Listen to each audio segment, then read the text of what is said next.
m'appelle Rhodes Makumbu. Je suis née d'un père artiste, David Makumbu.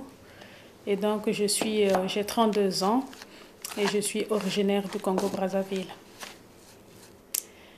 Et donc, c'est comme je venais de le dire tout à l'heure, je suis née d'un père artiste qui m'a formée dans la peinture depuis l'enfance. Et donc, c'est après que je suis passée à la sculpture. Donc, je profiterai de l'occasion aussi pour dire ici que le goût de faire de la sculpture m'est venu de la peinture. Et donc, dans ma peinture ou dans ma sculpture, la femme africaine est au centre. C'est une façon pour moi de montrer le caractère positif du travail de la femme africaine. Une façon pour moi aussi de la mettre en valeur. Donc, la femme africaine, c'est une femme qui est très, très active.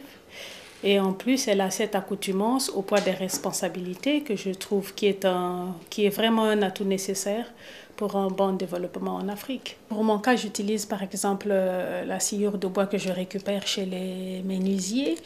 Et sinon, l'Afrique a une tradition de récupération. L'Africain a ce côté proche de la nature et on fait avec ce que l'on trouve.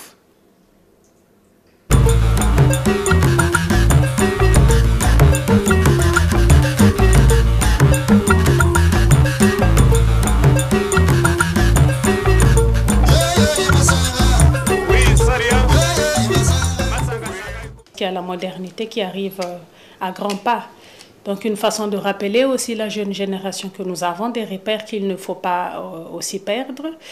Une façon aussi de valoriser l'identité culturelle parce que toute personne est identitaire d'une culture donnée. Je pense qu'il faut reconnaître ses repères parce que quand on a des repères aussi, on comprend mieux l'évolution du monde. La diversité culturelle, c'est ça la richesse du monde. La beauté du monde, c'est justement les couleurs, la différence des couleurs.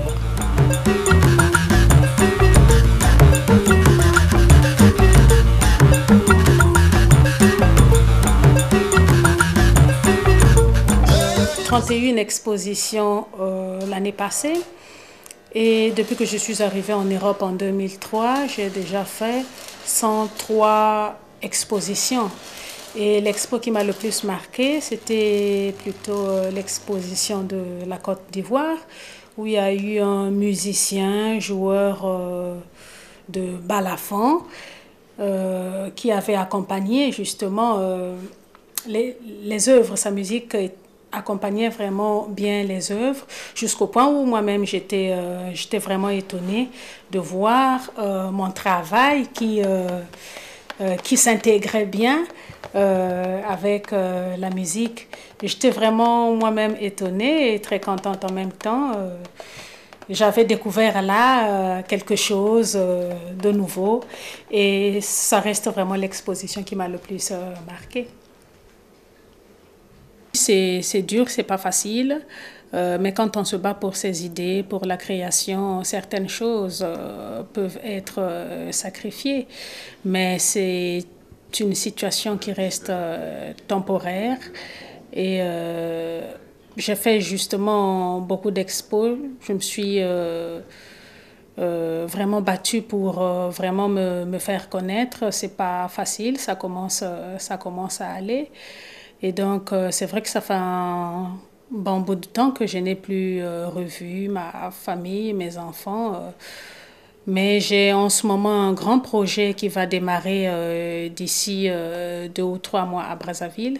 Et donc, je vais rentrer et je serai à cheval entre Brazzaville et Bruxelles.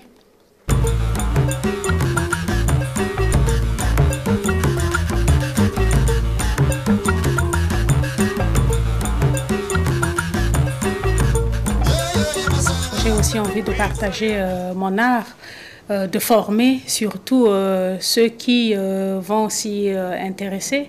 Et c'est d'ailleurs ça le but aussi du projet à la fin. Donc dans un premier temps, le projet commence par faire des expositions dans des endroits où généralement on n'a pas l'habitude d'exposer, dans des rues, des marchés, des écoles, pour déjà commencer à parler de l'art dans la rue.